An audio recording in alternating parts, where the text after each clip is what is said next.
ध्यान रखना, किसी के प्रति अगर आपको ईर्ष्या है तो ईर्ष्या अंत में कलंक देकर जाती है।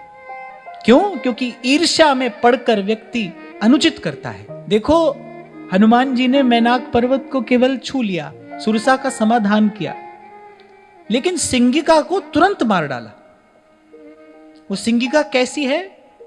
ऊपर कोई जाता है ना, नीचे उसकी परछाई पकड़ लेती है और उसको खा जाती है। तो महापुरुषों ने जो उन्होंने चिंतन किया है, वो कह रहे हैं ये सिंगिका कौन है? ईर्ष्या है। माने ऊपर जाते किसी को देखकर वो अपने से ऊपर किसी को नहीं जाने देती। और मैं तो आपको बड़ी विनम्रता पूर्वक कहूं, ये भी अपने ही जीवन का अनुभव है, ये भी अपनी ही कहानी है। आप शायद सोच भी ना पाए ईर्ष्या कहां तक व्यक्ति का पतन करा देती है। ईर्ष्या में पड़कर व्यक्ति किस स्तर तक चला जाता है, ये बुद्धि कल्पना भी नहीं कर सकती।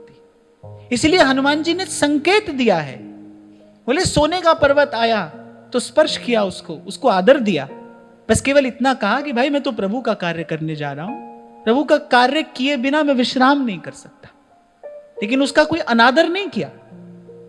और सुरसा का तो समाधान किया। थोड़ा समय बिताया हनुमान जी ने, विचार किया भाई इससे कैसे पार पाया जाए, लेकिन सिंगिका को एक क्षण का विचार किए बिना तुरंत मार डाला। ऐसी ईर्ष्या जब मन में आए, सावधान रहना। एक तो उसको स्वीकार कर लेना, प्रभु से प्रार्थना करना, प्रभु मुझे ये ईर्ष्या का रोग हो गया है। ध्यान रखना, यदि उस रोग का इलाज नहीं किया, यदि उसकी औषधि नहीं की, तो वो अंत में जीवन को कलंकित करके जाने वाली है। ईर्ष्या कलंकित कर देती है जीवन को। मत्सर काहि कलंक न लावा। और सबसे बच जाता है आदमी, पर मान बढ़ाई ईर्ष्या तुलसी दुर्लभ ये। घर संसार छोड़कर, झगड़ा झंझट छोड़कर व्यक्ति कहता है भाई जाऊंगा और संत गुरु की सेवा करूंगा। वहां संत गुरु की सेवा में पहुंचता है, सेवा करते करते बगल में सेवा करने वाले से ईर्ष्या हो जाती है। और वो कभी कभी इतनी बढ़ जाती है कि वो व्यक्ति अपने भीतर भी विष घोल लेता है। उसका अंतःकरण तो विषैला हो ही जाता है, मैला नहीं विषैला।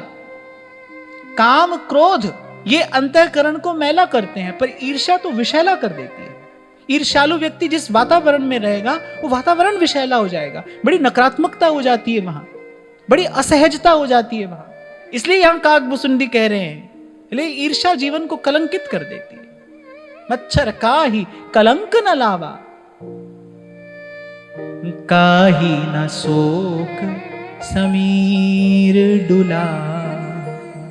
तो बोले शोक रूपी पवन ने किसको नहीं हिलाया होगा? कौन नहीं हिला? कौन विचलित नहीं हुआ?